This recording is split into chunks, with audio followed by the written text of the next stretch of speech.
Hidden love എന്ന Chinese ഡ്രാമയുടെ 5ാമത്തെ എപ്പിസോഡിലോട്ട് കടക്കാം. സാങ്സി ഫിസിക്സിൽ കുറച്ച് ബാക്ക് ആയതുകൊണ്ട് തന്നെ അവൾക്ക് പുതിയൊരു ട്യൂഷൻ ടീച്ചറെ അറേഞ്ച് ചെയ്തെന്ന് അവളുടെ അമ്മ വന്ന് പറഞ്ഞല്ലോ. അതിൽ പിന്നെ അവൾ പേടിച്ച് അടുത്ത ദിവസം സാറ് വരുന്നതിന് മുന്നേ തന്നെ ഇവിടെ നിന്നും എസ്കേപ്പ് ആകാനുള്ള പരിപാടിയാണ്. പക്ഷെ നേരം വെളുത്ത് ഒരുപാട് സമയം കഴിഞ്ഞതിന് ശേഷമാണ് അവൾ എഴുന്നേറ്റത്.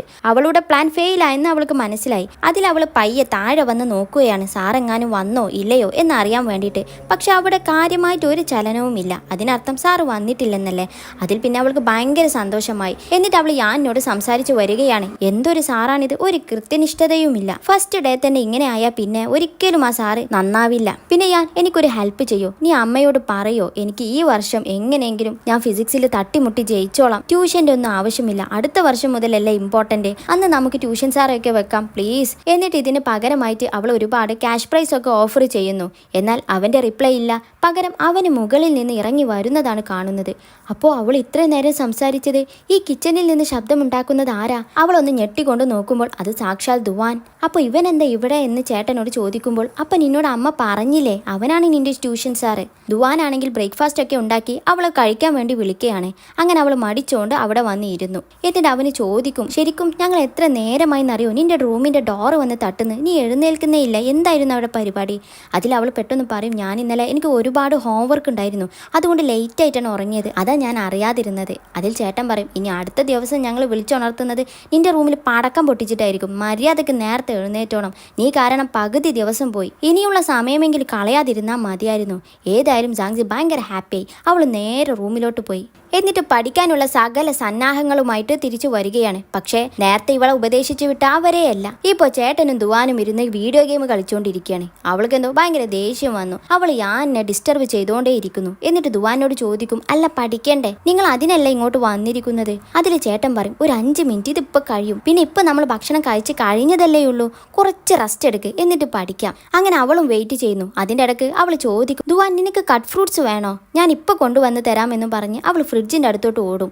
അതിൽ ഞാൻ പറയുന്നുണ്ട്, നീ കട്ട് ഫ്രൂട്ട്സ് എന്നും പറഞ്ഞിട്ട് ഫ്രൂട്ട്സ് എടുത്ത് കൊണ്ടുവരും, പിന്നെ കട്ട് ചെയ്യേണ്ടത് ഞാൻ തന്നെയല്ലേ, അതൊന്നും ഇവിടെ ആവശ്യമില്ലെന്നൊക്കെ പറയുമ്പോഴേക്കും ഇവൾ വലിയൊരു തണ്ണിമത്തനും കൊണ്ടും അത് കട്ട് ചെയ്യാൻ വേണ്ടിയിട്ട് പീലറും കൊണ്ടും. ചേട്ടൻ അത് കണ്ടിട്ട്, നീ ഇതുകൊണ്ടാണോ ഇത് കട്ട് ചെയ്യാൻ പോകുന്നത്? അതിലവൾ, അതിനെന്താ പ്രശ്നം, ഇതുകൊണ്ട് നല്ല അടിപൊളിയായിട്ട് കട്ട് ചെയ്യാൻ പറ്റുമെന്നും പറഞ്ഞുകൊണ്ട് ഇരിക്കുകയാണ്. അതിൻ്റെ ഇടക്കാണ് ദുവാൻ അവൻ്റെ CV ഇവൾക്ക് കൊടുക്കുന്നത്. എന്നിട്ട് പറയും, ഞാൻ എന്ത് ജോലി ചെയ്യുകയാണെങ്കിലും അത് അതിൻ്റെതായ രീതിയിലേ ചെയ്യുകയുള്ളൂ, ഇതെൻ്റെ CV ആണ്, നീ ഇത് നോക്കിയിട്ട് നിനക്ക് ട്യൂഷൻ എടുക്കാൻ ഞാൻ ആപ്റ്റ് ആണോ എന്ന് നോക്ക്, ഓക്കെ ആണെങ്കിൽ മാത്രമേ ഞാൻ ട്യൂഷൻ എടുക്കുകയുള്ളൂ. അവളാണെങ്കിൽ അതൊന്നുമല്ല നോക്കുന്നത്, ഇവൻ്റെ CV. പക്ഷേ CVയിൽ ഫോട്ടോ വെക്കുമല്ലോ, ഇതിൽ ഫോട്ടോ ഇല്ല. എന്നിട്ട് അവൻ അറിയാതെ അവൻ്റെ ഫോട്ടോ ഫോണിൽ എടുക്കുകയാണ്. ധ്യാനാണെങ്കിൽ അവൻ്റെ മുന്നിൽ വന്നിട്ടൊക്കെ കുറേ ഇവളെ കഷ്ടപ്പെടുത്തുന്നുണ്ട്. പക്ഷെ ഒരു വിധത്തിൽ ഒരു നല്ല ഫോട്ടോ കിട്ടി. എന്നാൽ ആക്സിഡൻ്റലി ദുവാൻ അത് കാണുകയും ചെയ്തു. ദുവാൻക്ക് മനസ്സിലായി ഇവൾ ഫോട്ടോ എടുക്കുകയാണെന്ന്. പോരാത്തതിനൊരു പോസും ഇട്ടുകൊടുത്തു. ഞാനും അത് കണ്ടു. എന്നിട്ട് ചോദിക്കും, നീ ശരിക്കും ഇവൻ്റെ ഫോട്ടോ എടുക്കണോ, നിനക്ക് എന്തിനാ ഇവൻ്റെ ഫോട്ടോ, സത്യം പറ, ഞാനിത് അച്ഛനോടും അമ്മയോട് പറയും എന്നും ഭീഷണിപ്പെടുത്തിയപ്പോൾ അതിൽ ഇവൾ പെട്ടെന്നൊരു കള്ളമുണ്ടാക്കി പറയും, എൻ്റെ ഫ്രണ്ട്സ് കുറേ പേര് വിചാരിച്ചിരിക്കുന്നത് എൻ്റെ ചേട്ടനെ നല്ല ഭംഗിയുണ്ട് കാണാനെന്നാണ്, അപ്പോൾ അവർക്ക് കാണിച്ചു കൊടുക്കാൻ വേണ്ടിയിട്ടാണ് ഞാൻ ഇവൻ്റെ ഫോട്ടോ എടുത്തത്, നിന്റെ ഫോട്ടോ എങ്ങാനും എനിക്ക് എടുത്ത് കാണിച്ചു കൊടുക്കാൻ പറ്റുമോ, എനിക്കത് മോശമല്ലേ എന്നും അവനെ കളിയാക്കുന്നു. ഞാനാണെങ്കിൽ നല്ല ദേഷ്യം വന്ന് അവളെ പിന്നാലെ അടിക്കാൻ മൂടും. ദുവാൻ അവളെ പിടിച്ചു വെച്ചിട്ട് പറയും, വിട്, കൊച്ചു കുട്ടിയല്ലേ, അത് അവളെ ഒരു കുട്ടിത്തരമായിട്ട് കണ്ടാൽ മതി. അങ്ങനെ റൂമിലെത്തിയ സാങ്സി ആ ഫോട്ടോയും നോക്കി അങ്ങനെ നിൽക്കുകയാണ്. അതിൻ്റെ ഇടക്കാണ് ദുവാൻ അവളെ പഠിപ്പിക്കാൻ വേണ്ടി വരുന്നത്. എന്നിട്ട് അവളോട് ചോദിക്കും, എവിടെ നീ എടുത്ത ഫോട്ടോ എവിടെ, ചിലപ്പോൾ നീ എടുത്ത ഫോട്ടോ അത്ര നന്നായിട്ടില്ലെങ്കിലോ, നിനക്കത് ഷെയിമല്ലേ, ഞാൻ 2-3 ഫോട്ടോയും കൂടി നിനക്ക് എടുക്കാൻ വേണ്ടി സമ്മതിച്ച് തരാം, ഏറ്റവും നല്ല ബെസ്റ്റ് ഫോട്ടോ മാത്രം നിന്റെ ഫ്രണ്ടിന് കാണിച്ചു കൊടുത്താൽ മതി. എന്നാൽ അവൾ ഈ എടുത്ത ഫോട്ടോ തന്നെ അവൾ ഭയങ്കര സാറ്റിസ്ഫൈഡ് ആണ്. അതുകൊണ്ട് തന്നെ അവൾ പെട്ടെന്ന് വിഷയം മാറ്റും, നമുക്ക് പഠിക്കാൻ ടൈമായില്ലേ, അങ്ങോട്ട് പോകാമെന്ന് പറഞ്ഞിട്ട് അവൾ ടേബിളിലോട്ട് പോകുന്നു. അങ്ങനെ ദുവാൻ അവളെ പഠിപ്പിക്കുകയാണ്. ആദ്യം അവൾ ഒരുപാട് പൊട്ടത്തരങ്ങളെല്ലാം പറയുന്നുണ്ട്. പക്ഷെ ഇവൻ എത്ര തന്നെ പഠിപ്പിച്ചിട്ടും അവൾക്ക് മടുക്കുന്നതേയില്ല. അവനോടുള്ള ഇൻട്രസ്റ്റ് ഈ ഫിസിക്സിലും അവൾക്ക് വരാൻ തുടങ്ങി. അങ്ങനെ അവൾക്ക് ഒരുപാട് പ്രോബ്ലംസ് ചെയ്യാൻ കൊടുക്കുന്നു. അതിൻ്റെ ഇടയ്ക്ക് അവൾ ചോദിക്കും, ശരിക്കും നിങ്ങൾ എന്തിനാണ് ഈ നാട്ടിൽ വന്ന് പഠിക്കുന്നത്, നിങ്ങളുടെ നാട്ടിൽ തന്നെ അല്ല അടിപൊളി കോളേജസ് ഉണ്ടല്ലോ. അതിൽ അവന് പറയും, ഈ നാട്ടിലാണ് ഞാൻ പഠിക്കാൻ ആഗ്രഹിക്കുന്ന കോഴ്സ് നന്നായിട്ടുള്ളത്, ഗെയിമിംഗ് ഇൻഡസ്ട്രി. എൻ്റെ നാട്ടിൽ അത്ര ഡെവലപ്ഡ് അല്ല, അതാ ഞാൻ ഇങ്ങോട്ട് വന്നത്. പിന്നെ വീക്കിലി ഞാൻ നിന്നെ 3 ക്ലാസ്സാണ് എടുക്കാൻ ഉദ്ദേശിക്കുന്നത്. അത് കേട്ട് ഇവളൊന്ന് സങ്കടപ്പെടും. അതിൽ ഇവൻ ചോദിക്കും, എന്താ അത് കൂടിപ്പോയോ? അതല്ല, നിങ്ങൾക്ക് ഡെയിലി വന്ന് എന്നെ പഠിപ്പിച്ചൂടെ? അതിൽ ഇവൻ ചിരിച്ചിട്ട് പറയും, എനിക്ക് ആക്ച്വലി ഇൻറ്റേൺഷിപ്പ് ഉണ്ട്, വീക്കിലി 4 ദിവസം ഞാൻ അതിനു വേണ്ടി മാറ്റി വെച്ചിരിക്കുകയാണ്, പിന്നെയുള്ള 3 ദിവസം നിനക്കും വേണ്ടിയും. അങ്ങനെ അത് കേട്ടപ്പോൾ അവൾ ഹാപ്പിയായി. അങ്ങനെ ട്യൂഷൻ ക്ലാസ്സുകൾ അങ്ങനെ നടന്നുകൊണ്ടിരിക്കുകയാണ്. എല്ലാ ദിവസവും ജാങ്സി അവന് വരുന്നത് നോക്കി നിൽക്കും. അങ്ങനെ ഒരു ദിവസം അവന് വന്നപ്പോൾ അവൻ്റെ മുഖത്തെന്തോ ഭയങ്കര ഒരു ടയർഡ് അവൾ ഫീൽ ചെയ്യുന്നു. അങ്ങനെ അവനോട് ചോദിക്കുമ്പോൾ അവന് പറയും, എനിക്ക് ഇന്നലെ രാത്രി ഒരുപാട് നേരം വരെ ജോലി ഉണ്ടായിരുന്നു, മര്യാദക്ക് ഉറങ്ങിയില്ല, അതാ കാരണമെന്ന്. അതിലിവൾ പറയും, എന്നാ ഒരു കാര്യം ചെയ്യേ, എനിക്ക് ഏതായാലും ഒരുപാട് ഹോംവർക്ക് ചെയ്യാനുണ്ട്, ആ സമയം കൊണ്ട് നീ കുറച്ച് റെസ്റ്റ് എടുത്തോ, അത് കഴിയുമ്പോൾ ഞാൻ നിന്നെ വിളിച്ചോളാം. എന്നാൽ അവന് പറയും, ഞാനെങ്ങാനും ഉറങ്ങുന്നത് കണ്ടുകൊണ്ട് നിന്റെ അച്ഛനും അമ്മയും വന്നാൽ അവരെന്നെ പറ്റി എന്താ വിചാരിക്കുക, ഉറങ്ങുന്നില്ലെന്നൊക്കെ പറയുമ്പോൾ അവൾ നിർബന്ധിച്ചിട്ട് അവനോട് കിടക്കാൻ പറയുന്നു. അവൻ ഉറങ്ങിയെന്ന് മനസ്സിലാക്കി അവന് മെല്ലെ യാൻ്റെ ജാക്കറ്റും കൊണ്ട് അവനെ പുതപ്പിക്കുന്നു. ശേഷം അവൾ ഹോംവർക്കൊക്കെ ചെയ്യും. പക്ഷേ അത് കഴിഞ്ഞിട്ട് അവനെ വിളിച്ചുണർത്തില്ല. പകരം അവൻ്റെ അടുത്ത് വന്നിരുന്ന് അവൻ്റെ പടം വരച്ചുകൊണ്ടിരിക്കുകയാണ്. അത് കണ്ടുകൊണ്ടാണ് ദുവാൻ എഴുന്നേൽക്കുന്നത്. അവൾ പെട്ടെന്ന് അതെല്ലാം എടുത്തു വെക്കും. അവനാണെങ്കിൽ ചോദിക്കും, നീ ഇവിടെ ഇരിക്കണോ, വർക്കൊക്കെ കഴിഞ്ഞോ? അപ്പോൾ അവൾ ഹോംവർക്ക് മാത്രമല്ല ഇവൻ കൊടുത്ത വർക്ക്ഷീറ്റും കംപ്ലീറ്റ് ചെയ്തിട്ടുണ്ട്. പക്ഷേ അവനെ ആൻസർ ചെക്ക് ചെയ്യുമ്പോഴോ ഒരുപാട് മിസ്റ്റേക്സ് ഉണ്ട്. അതിൽ പിന്നെ ഇവന് പറയും, നിനക്ക് എന്താ ഇത്ര പറഞ്ഞിട്ട് മനസ്സിലാകാത്തത്, എന്താ നിന്റെ പ്രശ്നം?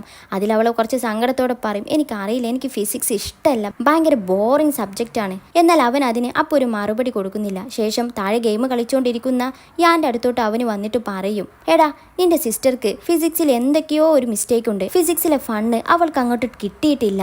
നമുക്കൊരു കാര്യം ചെയ്താലോ, നമുക്ക് അവളെയും കൊണ്ട് ഇവിടെ അടുത്തുള്ള വല്ല പ്ലാനറ്റോറിയത്തിലോട്ടോ അങ്ങനെ വല്ലയിടത്തും പോയിട്ട് അവൾക്ക് ശരിക്കും ഫിസിക്സ് എന്താണെന്നൊന്ന് കാണിച്ചു കൊടുത്താലോ? ചിലപ്പോൾ അവൾക്ക് പഠിത്തത്തിൽ ഇമ്പ്രൂവ് ചെയ്യാൻ അത് നല്ലൊരു മെത്തേഡായിരിക്കും. അങ്ങനെ യാനും ദുവാനും അവളും കൂടി പോകാമെന്ന് തീരുമാനിക്കുന്നു.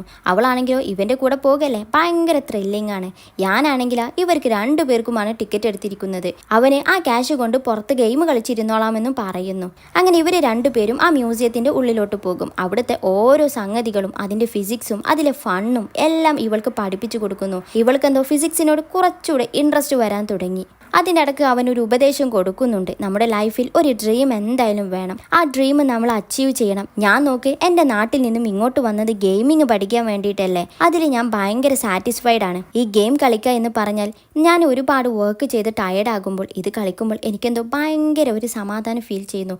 എനിക്ക് കിട്ടുന്നത് പോലെ എല്ലാവർക്കും സമാധാനം കിട്ടണം എന്നൊരാഗ്രഹം കൊണ്ടാണ് ഇതെൻ്റെ ഒരു അംബീഷനായി മാറിയത്. അതുപോലെ നിനക്കും ഒരു ഡ്രീം ഉണ്ടാകണം, എന്നിട്ട് നീ അത് അച്ചീവ് ചെയ്യാൻ മാക്സിമം ശ്രമിക്കണം എന്നൊക്കെ പറഞ്ഞുകൊണ്ട് അവളെ കൊണ്ട് പ്രോമിസ് ചെയ്യിപ്പിക്കുന്നു. അങ്ങനെ അതൊക്കെ കഴിഞ്ഞ് ദുവാനെ അവൾക്ക് കോഫി വാങ്ങിക്കാൻ വേണ്ടി പോയിരിക്കുകയാണ്. ആ സമയം കൊണ്ട് ഇവള് ആ രംഗങ്ങളെല്ലാം അവളുടെ ഡ്രോയിങ് ബുക്കിൽ വരച്ചുകൊണ്ടിരിക്കുന്നുണ്ട്. അങ്ങനെ ദുവാൻ വന്നപ്പോൾ ആസ് യൂഷ്വൽ അവൾ അതെല്ലാം എടുത്തു വെക്കുന്നു. എന്നാൽ ഇവൾ ഇങ്ങനെ വരക്കുന്നത് കണ്ടിട്ട് ദുവാന് മനസ്സിലായി ഇവൾക്ക് പടം വരക്കുന്നതിലോട്ട് കുറച്ച് ഇൻട്രസ്റ്റ് ഉണ്ടെന്ന്. അങ്ങനെ ആ കാര്യങ്ങളെല്ലാം അവർ സംസാരിച്ചിരിക്കുന്നതിൻ്റെ ഇടയിലാണ് ജാങ്സി മറ്റൊരു കാര്യം ചോദിക്കുന്നത്, നിങ്ങൾ ഇതുവരെ ഒരു റിലേഷൻഷിപ്പിലും ആയിട്ടില്ലേ? എന്നാൽ ഇവളുടെ ഇങ്ങനത്തെ ഒരു ക്വസ്റ്റ്യൻ കേട്ടപ്പോൾ ദുവാൻ ഒന്ന് ഞെട്ടി. അതിലവന് എന്തെന്ന് ചോദിക്കുമ്പോൾ ഇവള് അതിൻ്റെ റൂട്ടൊന്ന് മാറ്റും. അതല്ല, നിങ്ങൾ ഇത്രയും പഠിത്തം പിന്നെ ജോലി അതിൻ്റെ ഇടയിൽ റിലേഷൻഷിപ്പ് ഉണ്ടാക്കാൻ വൈകിയാൽ ഒരുപാട് ലേറ്റ് ആകില്ലേ, അതാ ഞാൻ ചോദിച്ചത്. അതിൽ അവന് പറയും, ഇപ്പോൾ ഓൾമോസ്റ്റ് എല്ലാം അവസാനിക്കാനായില്ലേ, ഇനി അതിനെപ്പറ്റിയൊക്കെ ആലോചിച്ച് തുടങ്ങണം. പിന്നെ നിനക്കെന്താ ഇതിൽ ഇത്ര ഇൻട്രസ്റ്റ്? അതിലവൾ പറയും, അതല്ല, എൻ്റെ ഫ്രണ്ടിൻ്റെ ചേട്ടന് ഒരു ഗേൾ ഫ്രണ്ട് ഉണ്ട്. പക്ഷേ ആ ഗേൾ ഫ്രണ്ടും എൻ്റെ ആ ഫ്രണ്ടും തമ്മിൽ അത്ര നല്ല രസത്തിലല്ല, ഫുള്ള് വഴക്കാണ്. അതുപോലെ നിങ്ങൾക്കൊരു ഗേൾ ഫ്രണ്ട് ഉണ്ടായാൽ എന്നെയും അതുപോലെ ചെയ്യൂ.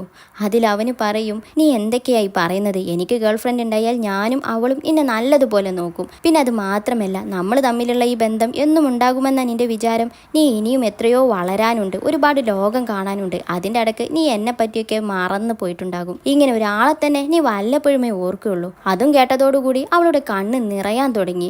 അത് ശ്രദ്ധിച്ച അവന് എന്താ പ്രശ്നം? അതിലിവള് ഒരു കാര്യം കൂടി അവനോട് ആവശ്യപ്പെടും, എങ്ങാനും അങ്ങനെ ഒരു ഗേൾ ഫ്രണ്ട് നിനക്ക് ഉണ്ടായാൽ അവൾ ആദ്യം എനിക്ക് പരിചയപ്പെടുത്തി തരണം, പിന്നെ മറ്റാർക്കും പാടുള്ളൂ. അങ്ങനെ അവന് അവളുടെ ആ ആവശ്യം ഓക്കെ എന്ന് പറയും. അങ്ങനെ അതെല്ലാം കഴിഞ്ഞ് ഫിസിക്സ് ഒക്കെ പഠിച്ച് കഴിഞ്ഞു അവർ തിരിച്ചു വന്നിരിക്കുകയാണ്. ഞാനാണെങ്കിൽ അവർ വെയിറ്റ് ചെയ്തുകൊണ്ട് ഇവിടെ നിൽക്കുന്നുമുണ്ട്. അങ്ങനെ അവർ പോവാൻ നേരമാണ് ദുവാന് ഒരു കോൾ വരുന്നത്. അവൻക്ക് കുറച്ച് വർക്ക് ചെയ്യാനുണ്ട്. ഇപ്പോഴാണ് അവൻക്കത് ഓർമ്മയായത്. അതിൽ പിന്നെ ഇവരോട് പോകാൻ പറയും. അവൻ അവിടെ ഇരുന്ന് വർക്ക് ചെയ്യുകയാണ്. വീട്ടിലെത്തിയ ജാങ്സിക്ക് പെട്ടെന്നാണ് ഓർമ്മയായത്, അവൾ പടം വരച്ചുകൊണ്ടിരിക്കുന്ന ആ ബുക്ക് മിസ്സിംഗ് ആണ്. അതിൽ പിന്നെ യാൻ്റെ അടുത്തോട്ട് വന്നിട്ട് അവനെ ഡിസ്റ്റർബ് ചെയ്തിട്ട് അവളുടെ ബുക്ക് കാണില്ല, എങ്ങനെയെങ്കിലും തിരഞ്ഞെടുക്കണമെന്നൊക്കെ പറയും. അതിൽ അവന് പറയും, നീ എവിടെയെങ്കിലും കൊണ്ടിട്ടിട്ട് ഞാൻ എന്ത് ചെയ്യാനാ, ഞാൻ എവിടെയും കണ്ടിട്ടില്ല, നീ വേണമെങ്കിൽ പോയി എടുത്തോ എന്നൊക്കെ പറഞ്ഞിട്ട് അവൻ ഒഴിഞ്ഞു മാറുന്നു. അതിൽ ജാങ്സി ഇങ്ങനെ തിങ്ക് ചെയ്യുമ്പോഴാണ് അവൾക്ക് ഓർമ്മയായത്, അവൾ ദുവാന്റെ പടം വരച്ചുകൊണ്ടിരിക്കുമ്പോഴാണല്ലോ ദുവാൻ അങ്ങോട്ട് വരുന്നത് കണ്ടിട്ട് പെട്ടെന്ന് അവൾ മറച്ചു വെച്ചത്. ശരിയാ, ആ ഫിസിക്സ് എക്സിബിഷൻ സെന്ററിൽ നിന്ന് അവൾ എടുക്കാൻ മറന്നിട്ടുണ്ട്. അതിൽ പിന്നെ പിന്നെ നേരെ അവൾ ആ സെന്ററിലോട്ട് വിളിച്ച് ചോദിക്കുന്നു. അതിൽ അവിടുത്തെ സ്റ്റാഫ് പറയും ആ ബുക്ക് ഞങ്ങൾക്ക് കിട്ടിയിട്ടുണ്ട്, നിന്റെ കൂടെ ഉണ്ടായിരുന്ന ആ പയ്യനെ ഏൽപ്പിച്ചിട്ടുണ്ടെന്നും. അതോടുകൂടി അവളുടെ സകല മൂടും പോയി. ആ പിക്ചർ എങ്ങാനും ദുവാൻ കണ്ടിട്ടുണ്ടാകോ, ഇനി എന്താ ചെയ്യാ, അവൻക്ക് വിളിച്ച് ചോദിക്കണോ വേണ്ടയോ? അങ്ങനെ അതും ഓർത്തോർത്ത് അവൾ അറിയാതെ ഉറങ്ങിപ്പോയി. രാവിലെ എഴുന്നേൽപ്പിക്കുന്നത് തന്നെയോ ഞാനാണ്, അതും ആ ബുക്ക് കിട്ടിയിട്ടുണ്ടെന്നും പറഞ്ഞിട്ട്. ആ ബുക്കെന്ന് കേട്ടതും ഇവൾ ചാടി എണീറ്റ്. അവനാണെങ്കിൽ പകുതി ഉറക്കത്തിലാണ്. ദുവാന് ജോലിക്ക് പോകുന്നതിന് മുന്നേ എന്നെ ഏൽപ്പിച്ചതാണ്, ഇപ്പോൾ സമാധാനമായല്ലോ നിന്റെ ബുക്ക് കിട്ടിയിട്ട്. അതിൽ പിന്നെ അവൾക്ക് വീണ്ടും ടെൻഷൻ, അവനെങ്ങാനും ഇത് നോക്കിയിട്ടുണ്ടാകോ, അയ്യേ ആകെ മോശമായി, ഇനി എന്താ ചെയ്യാ? അങ്ങനെ ആലോചിച്ചിരിക്കുകയാണ്. ഇനി അടുത്ത സീനിൽ കാണിക്കുന്നത് യാനെയാണ്. ഞാൻ തിരിച്ച് ഹോസ്റ്റലിലോട്ട് തന്നെ വന്നിരിക്കുകയാണ്. ദുവാന് ചോദിക്കും ഇന്നെന്താ ഇങ്ങോട്ട്? അതിൽ അവന് പറയും, ഓ എനിക്ക് വീട്ടിൽ നിന്ന് മടുത്ത് ഒന്നും ശരിയാകുന്നില്ല. പിന്നെ വേറൊരു കാര്യം കൂടെ ഉണ്ട്, നീ നാളെ ജാങ്സിന് ട്യൂഷൻ എടുക്കാൻ പോകണ്ട, പകരം മറ്റന്നാളെ പോയാൽ മതി. കാരണം അവളെ ഞാൻ ഇന്ന് നല്ലോണം ശകാരിച്ചിട്ടുണ്ട്. ഒരു പക്ഷേ അവൾക്ക് ഇന്ന് ഫുള്ള് ഡിപ്രഷൻ ആയിരിക്കും. അതിലവന് കാര്യം അന്വേഷിക്കുമ്പോൾ, നിനക്കൊരു കാര്യം അറിയോ, അവൾക്കൊരു ബോയ് ഫ്രണ്ട് ഉണ്ടത്രേ. എങ്ങനെ പരിചയപ്പെട്ടതെന്നറിയോ? ഓൺലൈനായിട്ട്. ഞാൻ അവളെ നന്നായിട്ട് ചീത്ത പറഞ്ഞിട്ടുണ്ട്, അവളെ ഫോണും ലാപ്ടോപ്പും എല്ലാം എടുത്തു വെപ്പിച്ചു. എന്നാൽ ഇതെല്ലാം കേട്ട് ദുവാനും ഒന്ന് ഞെട്ടിപ്പോയി. ഏതായാലും നീ അവൾ അങ്ങനെയൊന്നും പറയേണ്ടില്ലായിരുന്നു, അവളെ പ്രായത്തിൽ ഇതൊക്കെ തോന്നൽ സാധാരണയല്ലേ, ഒന്ന് മയത്തിൽ കൈകാര്യം ചെയ്താൽ മതിയായിരുന്നു. പിന്നെ ബോയ് ഫ്രണ്ട് ഉണ്ടെന്ന് വെച്ചിട്ട് പ്രശ്നമില്ലല്ലോ, ആ ലിമിറ്റ് അവളെ പറഞ്ഞ് മനസ്സിലാക്കി കൊടുത്താൽ മതിയായിരുന്നു. അതിൽ അവനും പറയും, എനിക്ക് അവളുടെ ബോയ് ഫ്രണ്ട് എന്ന് പറഞ്ഞ് കേട്ടപ്പോഴേ എനിക്ക് ദേഷ്യം വന്നു, പിന്നെയായി ഞാൻ ഇതൊക്കെ മനസ്സിലാക്കിക്ക. ഏതായാലും ഇന്നലെ ടെൻഷൻ അടിച്ച് ഉറങ്ങാൻ പറ്റില്ല, ഒന്ന് മര്യാദക്ക് ഉറങ്ങട്ടെന്നും പറഞ്ഞിട്ട് അവൻ കിടക്കുന്നു. ഇനി ഇന്നാണെങ്കിലോ ദുവാൻ അവളെ പഠിപ്പിക്കാൻ വേണ്ടി വരുന്ന ദിവസമാണ്. ഇവളാണെങ്കിൽ ആകെ ടെൻഷനിലാണ്. ആ പടം കണ്ടോ ഇല്ലയോ എന്നതിൻ്റെ ഒരു ക്ലാരിഫിക്കേഷൻ ഇവൾക്ക് ഇതുവരെ കിട്ടിയില്ലല്ലോ. അങ്ങനെ അവൾ വെയിറ്റ് ചെയ്യുന്നതിൻ്റെ ഇടയിൽ ഇവർ രണ്ടുപേരും അവളുടെ റൂമിലോട്ട് വരും. പെട്ടെന്ന് ആ ഷെയിം മറക്കാൻ വേണ്ടിയിട്ട് അവൾ അവിടെ കിടക്കുന്നു. ഞാൻ അവളുടെ അടുത്തോട്ട് വന്നിട്ട് പറയും, സോറി ഞാൻ ഇനി ഒരുപാട് വഴക്ക് പറഞ്ഞു, നീ വിട്ടേക്ക്, ഞാൻ അമ്മയോടും അച്ഛനോടൊന്നും പറയില്ല, പകരം കുറച്ച് കാര്യങ്ങൾ ഞാൻ ഇന്നെ പറഞ്ഞ് മനസ്സിലാക്കി തരും, അതൊന്ന് നീ മര്യാദയ്ക്ക് കേട്ടാൽ മാത്രം മതി. എന്നാൽ അവൾ മുഖം തുറക്കുന്നതേയില്ല. അവസാനം ഞാൻ സഹി കെട്ടുപോയി. എന്നിട്ട് ദുവാനോട് ആംഗ്യത്തിൽ കാണിക്കും, ഇനി നീ കൈകാര്യം ചെയ്യേ. അങ്ങനെ ഞാൻ പോകുന്നു. ദുവാൻ അവളുടെ അടുത്ത് വന്നിരുന്നിട്ട് പറയും, ഞാൻ കേട്ടല്ലോ നിനക്കൊരു ബോയ് ഫ്രണ്ട് ഉണ്ടെന്ന്, ആരാ കക്ഷി? അതിൽ അവൾ മനസ്സിൽ വിചാരിക്കും, അപ്പോൾ എൻ്റെ ആ കള്ളക്കഥ ഇവൻ വിശ്വസിച്ചിട്ടുണ്ട്, ഇനി അതൊന്ന് കണ്ടിന്യൂ ചെയ്താൽ മാത്രം മതി.